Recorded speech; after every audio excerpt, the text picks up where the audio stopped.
No, no hay problema. Muchísimas gracias. Bueno, es un placer estar de vuelta a presentar un área alta de interés en nuestra práctica hoy en día. Yo sé que la experiencia en Sudamérica es muy poca con el uso de dispositivos mecánicos, pero quiero darles una idea de que no solo el uso de los dispositivos y a qué tipo de paciente puede mejorar, pero también expandir un poco más en el cuidado después de poner uno de estos dispositivos hoy. Entonces voy a hacer referencia a parte de la plática que di ayer. Es un caso de un paciente de 65 años de edad que tiene un historial de una cardiomiopatía dilatada por muchos años. Se ha mantenido bastante, un nivel de compensación bastante alto, aun cuando tenía la fracción de eyección de 25%. Tenía una historia de arritmias ventriculares, ha tenido una ablación de una arritmia ventricular y tiene un marcapaso biventricular.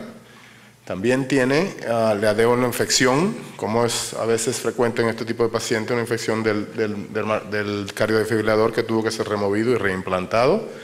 Y también tiene un historial de un derrame cerebral por parte de un patente del foramen ovale y estancumadina. Entonces este paciente previamente había sido listado para trasplante, pero estaba muy bien y obviamente no fue trasplantado, se removió de la lista.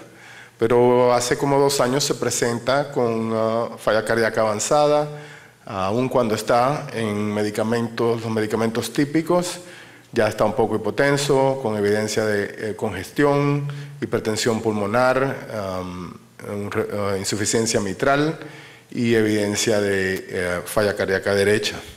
Y efectivamente, cuando uno empieza a mirar los laboratorios, hay una evidencia de insuficiencia renal leve, congestión del hígado, aun cuando no hay ascitis. Este paciente le va muy mal en la prueba de esfuerzo, menos de 10 se considera severo y él está a 7.1.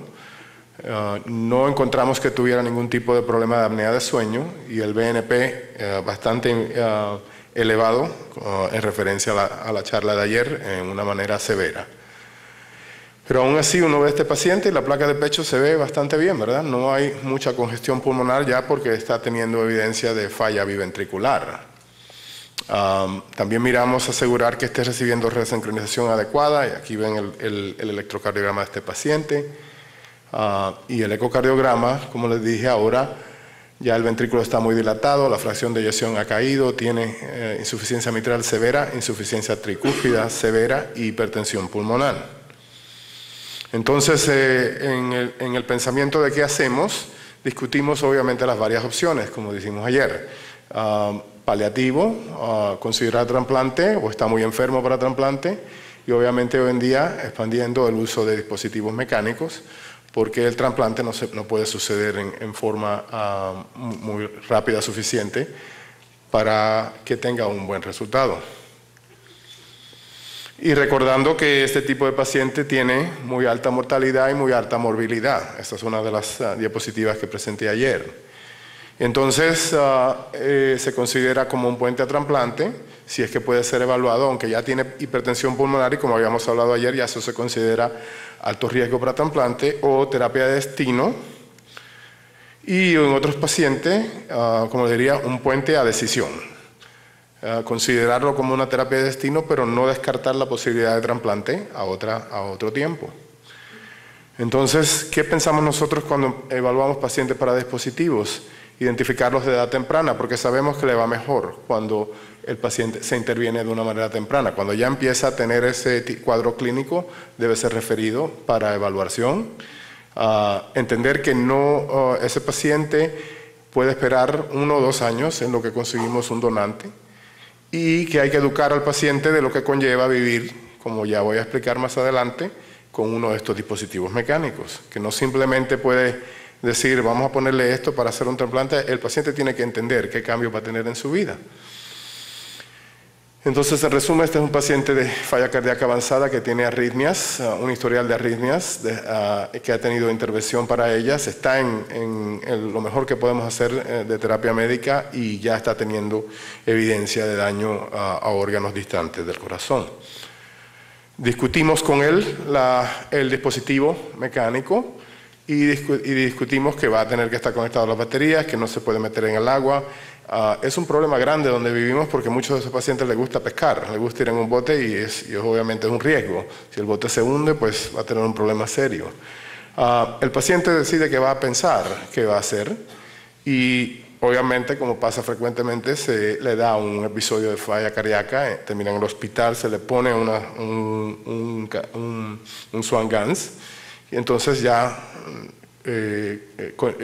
encontramos que no es sorprendente ver que el índice cardíaco está muy bajo, que tiene presiones venosas elevadas, centrales, y tiene hipertensión pulmonar con una alta resistencia pulmonar. También está teniendo arritmias que se pueden controlar mientras consideramos qué se puede hacer. Entonces aquí ahora consideramos, pues obviamente inotrópicos van a ser muy difíciles en un paciente que está teniendo ya arritmias. Los diuréticos simplemente nos van a sacar de la situación aguda, pero no nos van a ayudar a mantenerlo. Entonces podemos considerar algo como la infusión de BNP o una terapia de vasodilatador pulmonar que con las presiones tan altas que tiene de la presión de cuña no debe ser muy apropiado. Y usamos frecuentemente la bomba de contrapulsación para ayudar a estabilizar al paciente. También podemos darle la perspectiva al paciente de cuál es su mortalidad. Es muy importante que el paciente entienda que la mortalidad va a ser alta. Entonces utilizamos frecuentemente el Heart Failure Survival Score, que ha sido bien validado. Aquí tienen las diferentes cosas que tienen que añadir los números y calcula un riesgo. Un paciente que tiene menos de 7 es un riesgo alto. Comparamos eso entonces con el riesgo del paciente en cuanto al implantado, y esta es otra laminilla que presenté ayer. Utilizamos frecuentemente el Leeds-Miller Score y entonces ahí ponemos todos los datos del paciente y calculamos para él cuál es su pronóstico en cuanto cuando implantamos.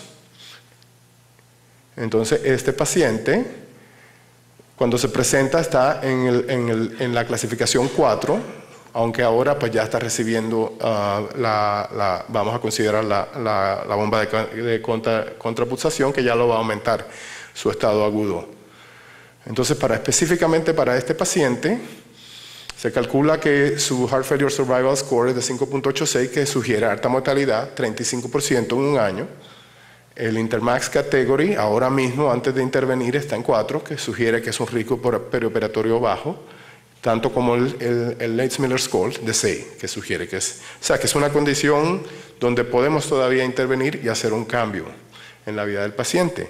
Aquí están los datos hemodinámicos cuando el paciente se presenta y después de añadir la bomba de contrapulsación. Como pueden ver, aumenta el índice cardíaco, disminuye la presión pulmonar y disminuye la resistencia pulmonar. También ha sido recibiendo diuréticos, bajan las presiones venosas.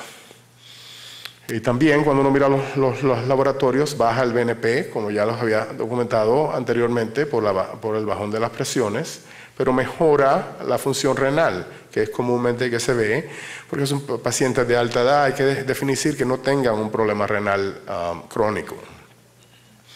Ese paciente se evalúa para trasplante y por su edad y su presión pulmonar se considera un paciente de alto riesgo. Y el paciente decide proceder y le ponemos el dispositivo HeartMate 2, que es el más común. Se recupera muy bien, sin complicaciones, y lo reevaluamos a 6 meses más tarde y lo listamos para trasplante. Ahora les enseño cómo estaba la hemodinamia. Desafortunadamente continúa teniendo problemas de arritmia y esto es muy común. Inicialmente se pensaba que cuando se ponían los dispositivos mecánicos se eliminaba el problema de arritmia, pero más frecuente un paciente que ha tenido este tipo de historial va a tener mucho más problemas con arritmia, y este paciente recibe relación y muy bien para él. No hace mucho tiempo, hace como 6 meses, recibió un trasplante y le ha ido muy bien. La hemodinamia, aquí veo la placa después del implantado, ya ven que el corazón ha disminuido de tamaño. Ahí tienen la bomba implantada y el ecocardiograma demuestra cambios significativos. Específicamente se ve ya que la fracción de eyección ha aumentado, como es común en estos pacientes de cardiomiopatía dilatada, pero más importante, se ha disminuido dramáticamente la insuficiencia mitral y tricúspida y ha bajado la presión pulmonar. Como pueden ver cuando se hace el cateterismo hemodinamio, que es frecuente hacer esto, ese paciente el índice cardíaco está muy alto, la presión pulmonar han bajado suficiente y ahora se puede tratar con trasplante. Y entonces la pregunta frecuente es, bueno, ¿está curado el paciente? ¿No? ¿Se le puede quitar la bomba? ¿Se puede apagar? Desafortunadamente la experiencia con dispositivos mecánicos en este tipo de pacientes sugiere que si se le quita la bomba, al año o dos va a estar en situación igual. O sea que lo que le consideran el recovery de estos pacientes no ocurre en manera significativa, un porcentaje muy bajo de pacientes específicos, no pacientes con falla cardíaca crónica. Entonces, en resumen, cuando vemos a estos pacientes hay que hacer una evaluación comprensiva, que es esencialmente una evaluación de trasplante. El paciente tiene que entender que aún con este dispositivo la sobrevivencia es de 80% o un 20% de mortalidad, que es mucho mejor que un 35% de mortalidad, como les enseñé en este caso. Que el uso del Swan-Ganz es esencial para determinar el riesgo perioperatorio y modificar esa data hemodinámica, actuar en los resultados, es muy importante, entendemos nosotros, para que el paciente le vaya bien después de la cirugía. Aquí con el ecocardiograma podemos ver la función diastólica a la parte de la válvula mitral. Medimos la velocidad en la cánula de entrada. Si está muy bajo, entonces no hay poca velocidad. Si lo pones muy alto, ya ve cómo se movió y empieza a subir. Y a la velocidad óptima, el septo está en el medio, disminuye la insuficiencia de la tricuspidea y el flujo es más continuo. Y cuando ven la función diastólica se parece más a una función diastólica normal, el tiempo de aceleración. Entonces esto nos ayuda a mayormente de comprimir el ventrículo a una función adecuada. Entonces la otra faceta de utilizar esto es mirar cómo y cuánta perfusión está recibiendo el paciente. Aquí está la presión interna diastólica, la válvula aórtica, y vamos a mirar en una velocidad baja, la válvula aórtica está viendo porque el ventrículo todavía se está contrayendo. A velocidad mediana, estamos hablando de unos 8000 revoluciones por minuto, baja la presión ventricular, baja el reflujo, la insuficiencia mitral, y ya se ve un flujo un poco más continuo. La válvula aórtica habla intermitentemente y mucha gente sugiere que esta es la mejor manera de manejar al paciente si el paciente está bien sintomáticamente, porque cuando la velocidad está más alta, aun cuando el paciente tolera, la presión está mucho más baja y la insuficiencia mitral disminuye. Entonces la válvula aórtica está cerrada continuamente porque ya el flujo se ve completamente no pulsátil o continuo. Pero que la válvula cerrada constantemente sugiere que a medida que pasa el tiempo, los años en esos pacientes que van a estar, tiende a empezar a tener insuficiencia y entonces eso genera un círculo vicioso de la sangre está yendo de la bomba a la aorta y regresando al ventrículo izquierdo. Y entonces eso es una indicación para tener que reparar la válvula que conlleva un alto riesgo. Vamos a hablar de las complicaciones que vemos más frecuentes con estos dispositivos. Obviamente, inicialmente, después de la cirugía, 26% de los pacientes sangran. Tienen que regresar a la sala quirúrgica para controlar el sangrado. Entonces está el problema de la infección que está relacionada a la línea que sale del cuerpo en un 13% de pacientes, y eso también puede incluir el área, el pocket donde está el dispositivo. Y también hay pacientes que obviamente cuando se le da una infección endovascular con sepsis que conlleva una alta mortalidad. Y también vemos un 10% de los pacientes que desarrollan fallo renal que puede ser agudo, muy pocos pacientes que terminan en diálisis. Y eso es particularmente por la manera en que estamos escogiendo a los pacientes hoy en día. Cuando vemos, como lo había mencionado ayer, la falla cardíaca derecha, particularmente en esos pacientes que necesitan inotrópicos o un dispositivo en el ventrículo derecho temporero, es alto. 6%, 20% de los pacientes tienen esa complicación temprano, pero usualmente mejora. Y obviamente los problemas de derrame cerebral o trombótico o de sangrado, que vamos a discutir en más detalles.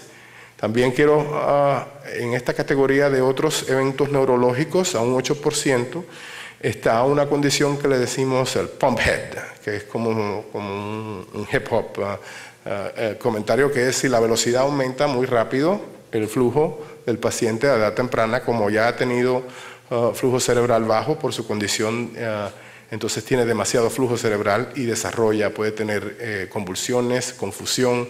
Entonces usualmente cuando se opera al paciente se le va aumentando la velocidad del dispositivo lentamente, y más le discuto lo de la hemólisis. Cuando uno mira los diferentes estudios, puede ver que la incidencia de eventos cerebrovasculares y trombosis que va junto con la hemólisis es muy baja. Single digits, menos de 10% en la mayoría de los pacientes. El problema es que los pacientes que tienden a tener eventos hemorrágicos o hemolíticos tienden a tener eventos recurrentes, como lo voy a enseñar. Entonces, ¿cómo medimos para la hemólisis? Pues puedes mirar el LDH o mirar la hemoglobina libre en la sangre. El mecanismo es como tal: cuando las células pasan por la bomba, hay un flujo turbulento y eso destruye las células rojas y sale la hemoglobina libre. Esa se combina con la aptoglobina y puedes medir la aptoglobina también, y así se elimina del cuerpo. Entonces, cuando ven los diferentes tipos de bombas, y esta es la bomba, el HeartMate 2, en el medio. Esta es una bomba centrípeta, que es también flujo continuo, pero es a una velocidad mucho más baja. Los estudios sugieren que hay menos evidencia de hemólisis en ese tipo de bomba. Desafortunadamente, algunos estudios sugieren que hay más evidencia de sangrado cuando utilizas ese tipo de bomba, y estos son los pacientes que están peores, los que necesitan dispositivos en las dos cámaras, que obviamente tienen un nivel más alto del LDH y una supresión de la aptoglobina más baja. La hemólisis significa que el dispositivo tiene un coágulo. Y el coágulo, como le voy a enseñar, usualmente empieza con plaquetas. Hay un mecanismo muy bien descrito, pero eventualmente se convierte en un coágulo de sangre. Cuando eso pasa, aumenta la turbulencia de una manera significativa y aumenta la hemólisis. En otras palabras, usted ve un paciente con un dispositivo mecánico no pulsátil que está teniendo hemólisis, tiene una trombosis de la bomba, y eso no se puede, hay que arreglarlo quirúrgicamente, cambiando la bomba.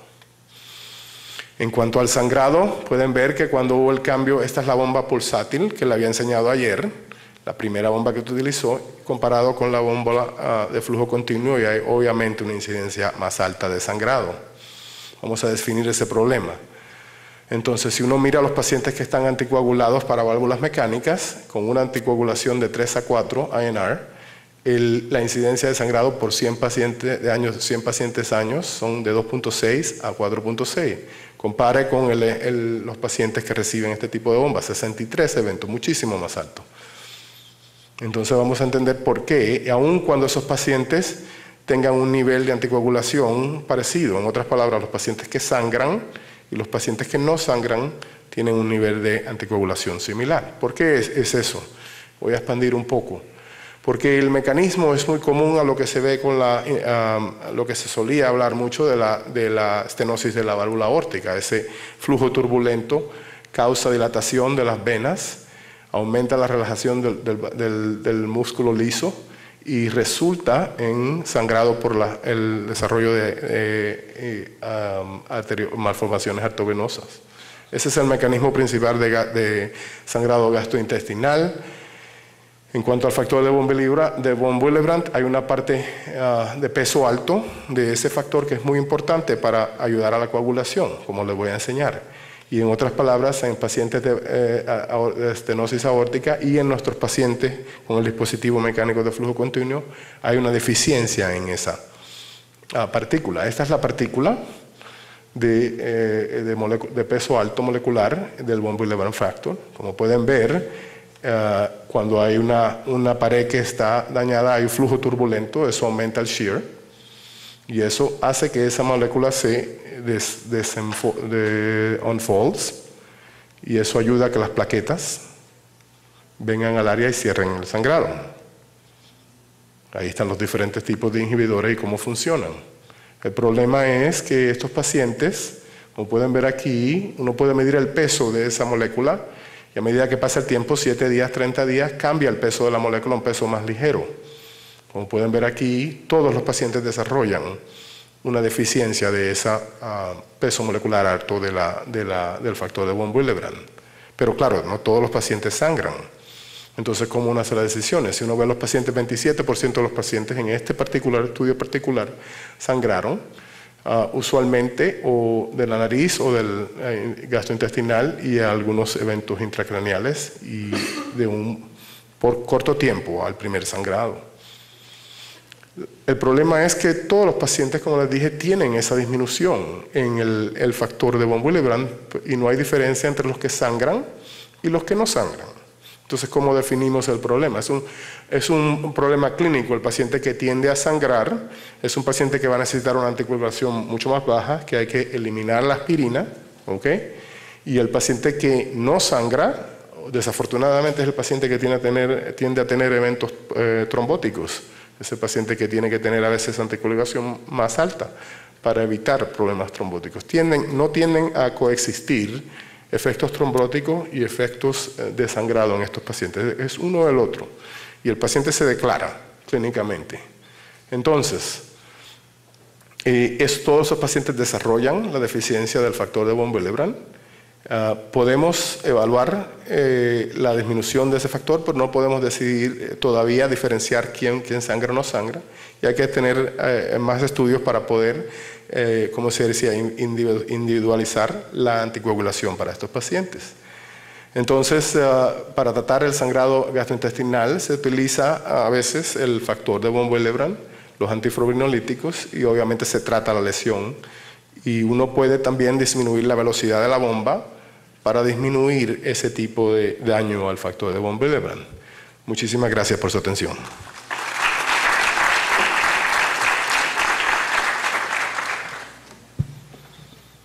Muchísimas gracias, doctor, por su presentación. Una pregunta de pronto en cuanto a esto.